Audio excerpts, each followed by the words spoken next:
whether these individuals have murder on their mind when they train to become nurses, or whether it's something that evolves with the effluxion of time. Tim, this particular topic got our attention recently because of a case out of Germany. Yes, he was a German nurse who was given life in jail for murdering 10 people, and his motive was to reduce his workload. I mean, we all want to pull sickies from time to time, but this is, I think, next level, isn't it? It is. That's a pretty... I mean, of all the things I've heard, all the reasons why people kill people because you don't want to do as much work is bizarre. And this is really recent. We're talking November 2025.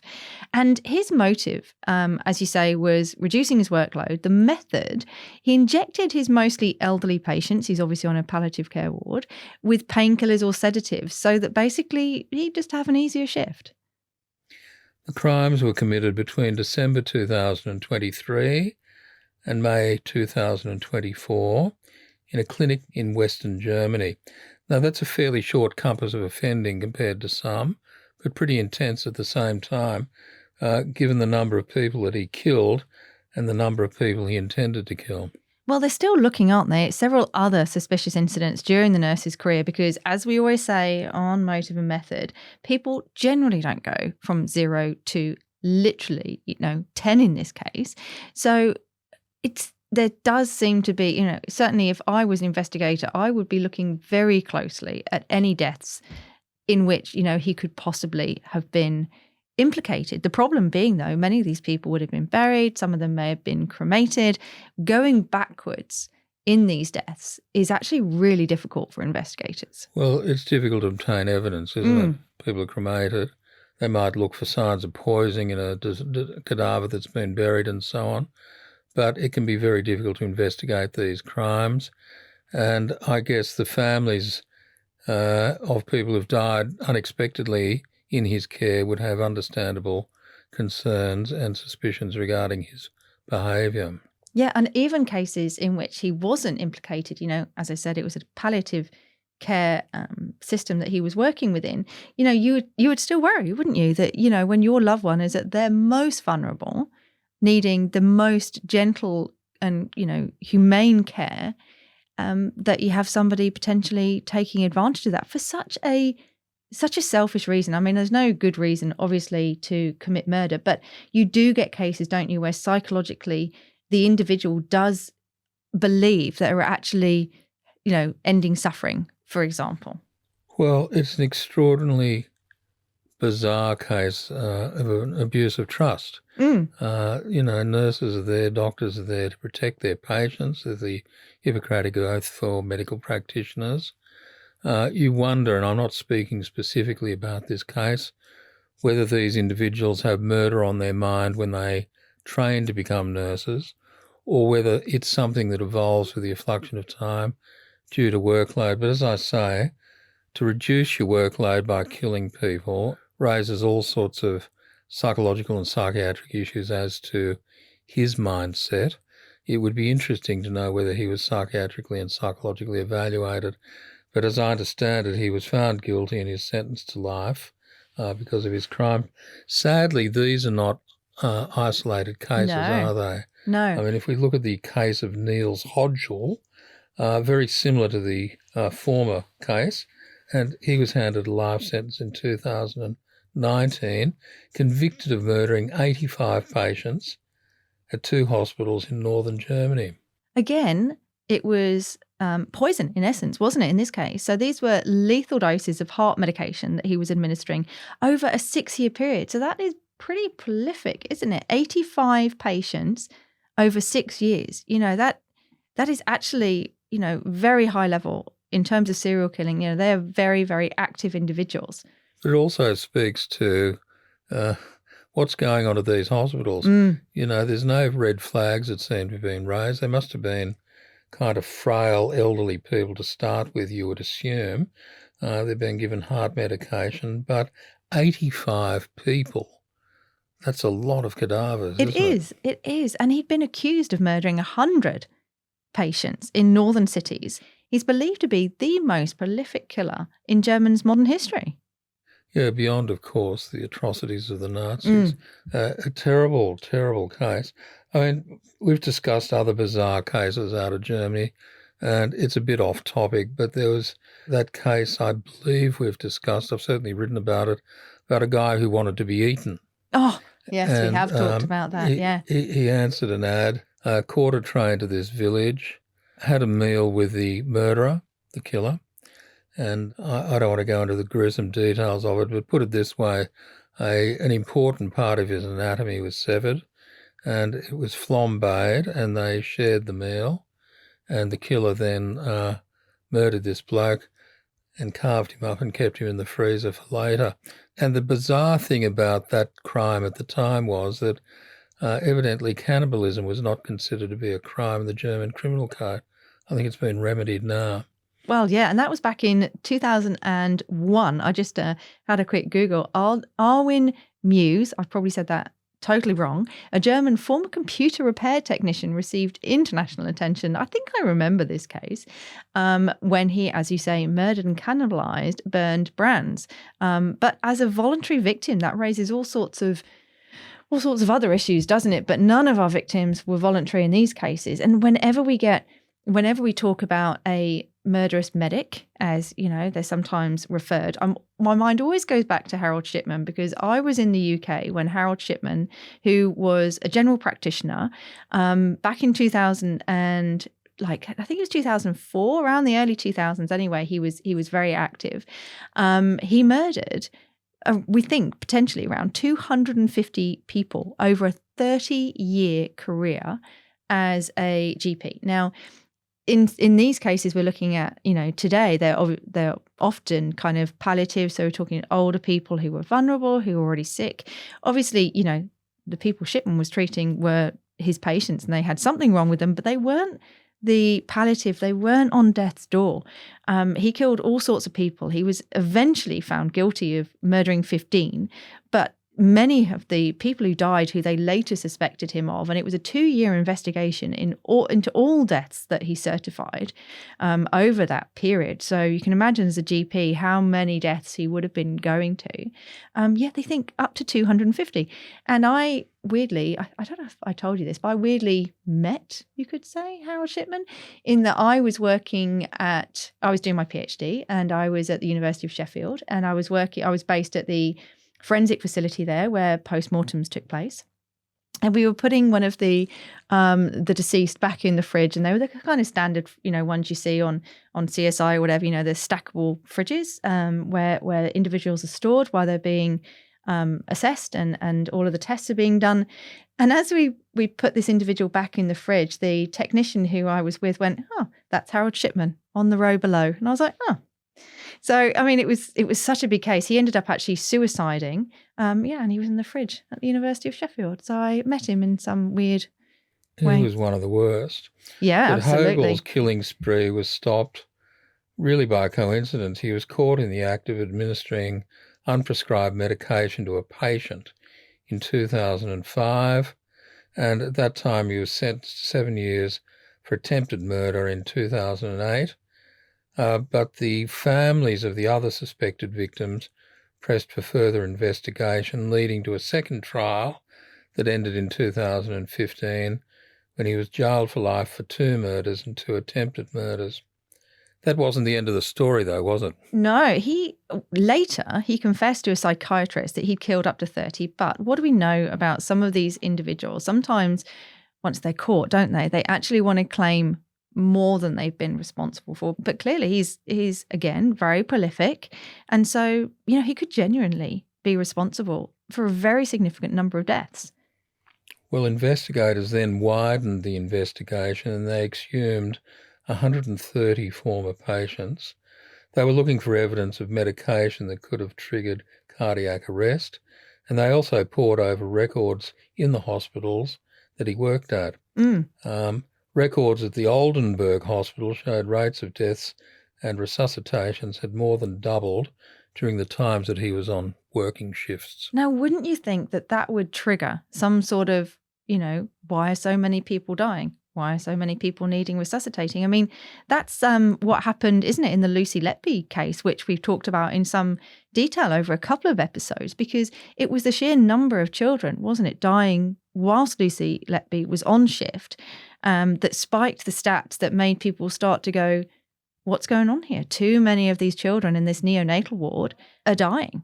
But as I recall, one baby survived only because I think the parents, trusting their gut instinct, happened to walk into the ward when she was about to administer insulin.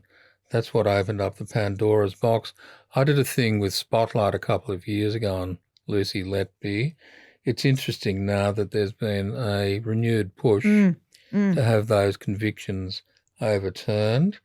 And as you may recall, we interviewed Professor Nina Modi. We did. Who chaired a panel of international medical experts to review her case. Yeah, but Lucy Letby remains in prison. And this case goes back to August 2023. And I think we've covered it in 2 episodes now. As you say, we talked about the original trial when she was on trial and then convicted of murdering 7 babies and attempting to murder a further 6.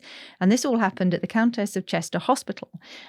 She was handed 14 whole life terms. And then, as you say, we re-looked at this, didn't we, in the light of the fact that a number of experts have come forward now and said, look, the stats on their own, the fact that a significant number of children died, there is no evidence, there's no forensic evidence. It's all circumstantial. And these very eminent pediatricians, such as Professor Moody, who we talked to, are saying that there are genuine reasons that could have explained all of these children's deaths, and there's actually nothing suspicious here. But Lucy Letby remains in prison because this whole contention is ongoing, isn't it? I don't believe she's been afforded an appeal. I know that an appeal was asked for and rejected some time ago. On 2 occasions, by the way, 2 applications have been rejected. And I think part of the argument was or is that the wrong questions were asked in the trial. Yeah. There's an attempt to introduce new evidence if there's an appeal, but that won't give you an appeal necessarily. No. And so it now lies in the hands of not only the panel but the Honourable Court, doesn't it? It does. To whether this will go to another trial. And the problem that she has, that I think we talked about when we talked to Professor Money, is that the evidence that they looked at for that review, and a significant number of very eminent people contributed to that, and there's now this call to have the case reheard because of, they're saying, flawed evidence was presented at the original trial in which she was found guilty. But none of it is new, is it? So to get a new trial or an appeal, it has to be fresh and compelling evidence that was not available at the time of the original conviction. But what they've done is review the evidence that was already available and presented. They're just saying it was mispresented. So legally, I don't know that she's really got anywhere to go. And if she is in fact innocent, we have a woman in prison, she's handed 14 whole life terms, so she is not getting out of prison, and she may be innocent. It's an awful coincidence, though, isn't it, if she is innocent? I'm guided by the finding of the court, but I'm sufficiently open-minded to say, well, look, if she gets another trial and it's on the basis of a reinterpretation of the evidence, fair enough. But it's really a legal issue as to whether this gets up. Perhaps we should get an expert in at some point to discuss the legality of the case. It's one to watch. And you've got to remember, in July 2024, she was found guilty of another of the baby's murders that they couldn't decide on in the original trial. I think it was the one case that the jury was undecided on. So they had another trial. And she was handed a 15th life sentence, which will all run concurrently, obviously. But, as things stand, she is in prison for life. But many supporters argue that, this is just reflective of a flawed criminal justice system. And, I'm not going to sit here and say that the criminal justice system always gets it right. But, the jury listened to 9 months of very harrowing testimony about these children's deaths. They've heard the victim impact statements from the families. I'm actually really conflicted on this one because I deeply respect the people who undertook the review, but I also respect the decision of the court during the initial process. I think it's a work in progress. Terrible crimes that she has been convicted of. 2 applications for an appeal have been rejected by presumably eminent judiciary members. But if there's new and compelling circumstances, as we've said all along, justice has to be seen to be done. Let's wait and see. Yep, but the wheels of the appeals process and having these cases reviewed move very slowly.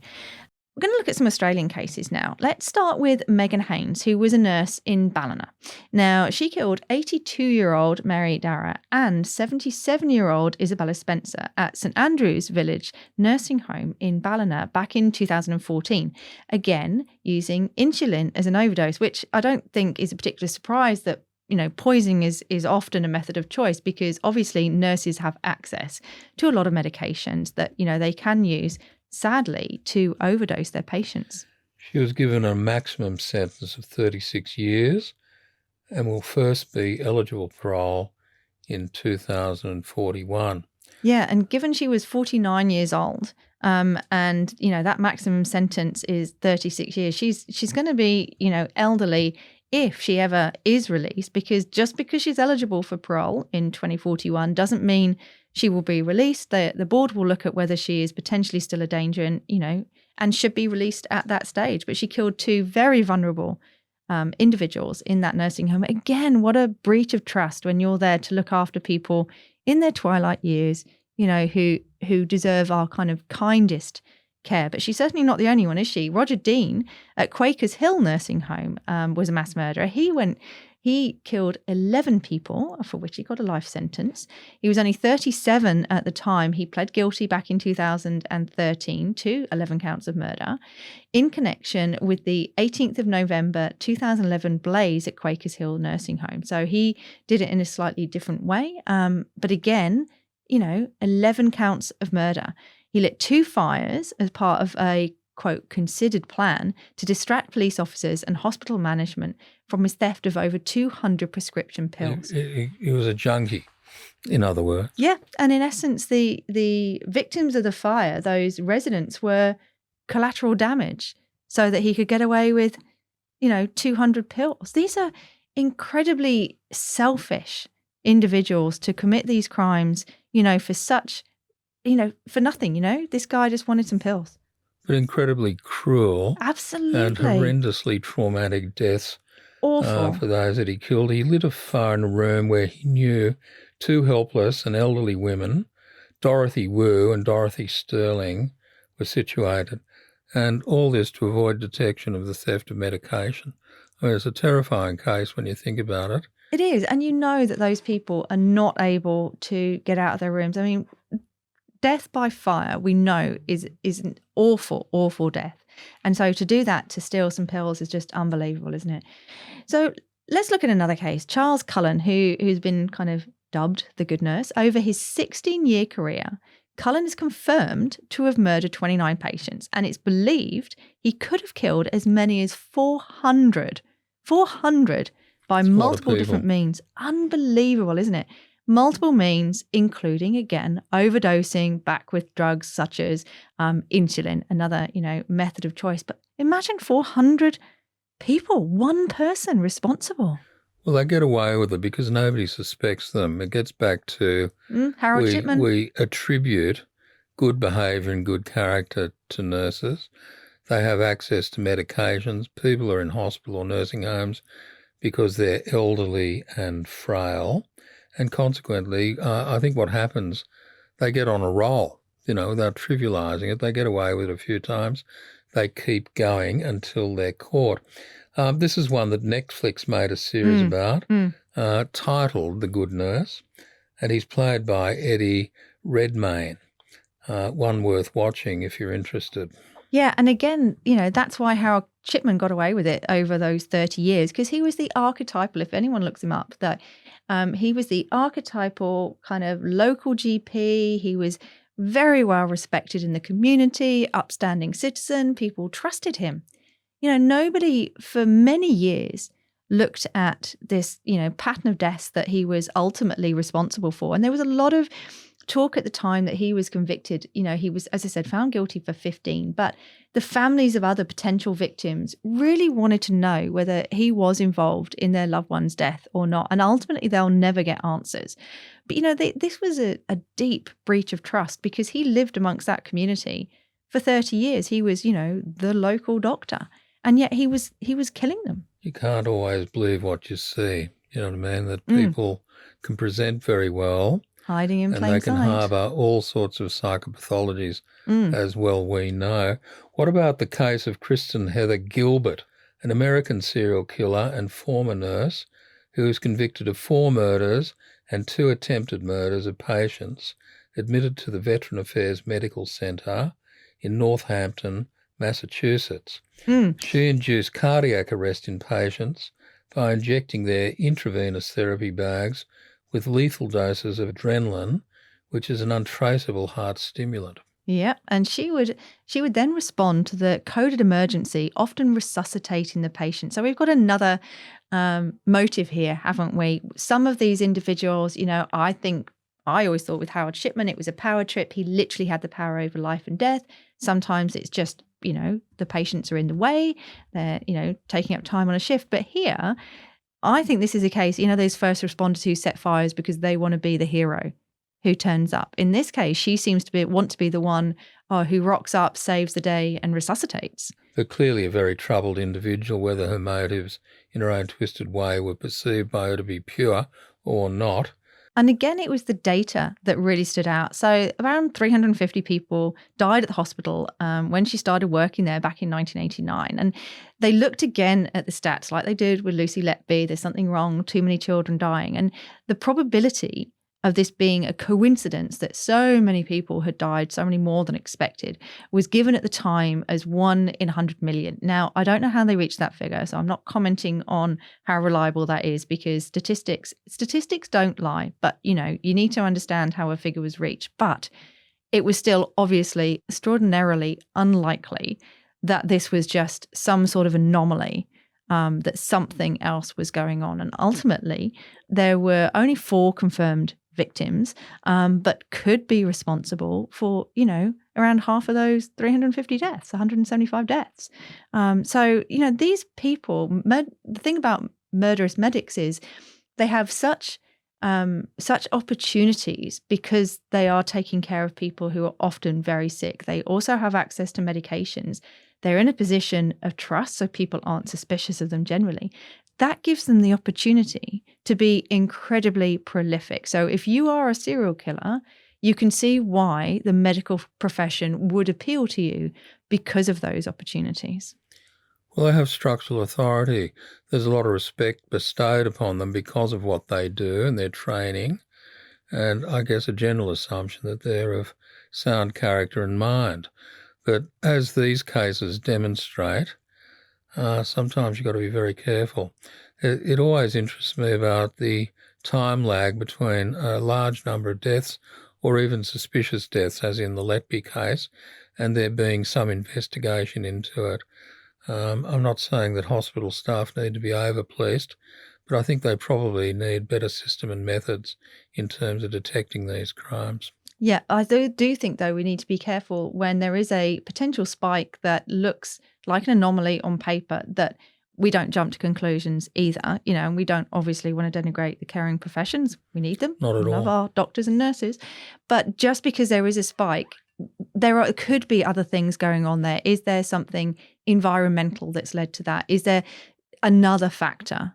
But, and although we've talked about a number of cases today, and these are prolific, hideous cases of serial killers or mass murderers in some cases, it is incredibly rare for somebody in these professions to go on to commit crimes like this. But when they do, they cause such a high level of harm because of the number of victims they tend to kill. Well, they keep going. They're not detected, and they have poisons in the medical cabinets, so whenever they get the urge, off they go. Or in their little bag they're carrying around, like Harold Shipman going on his house calls. And he wouldn't have stopped. Certainly he wouldn't have stopped. And yeah, he took the way out of suicide in the end. He was never getting out of prison, obviously.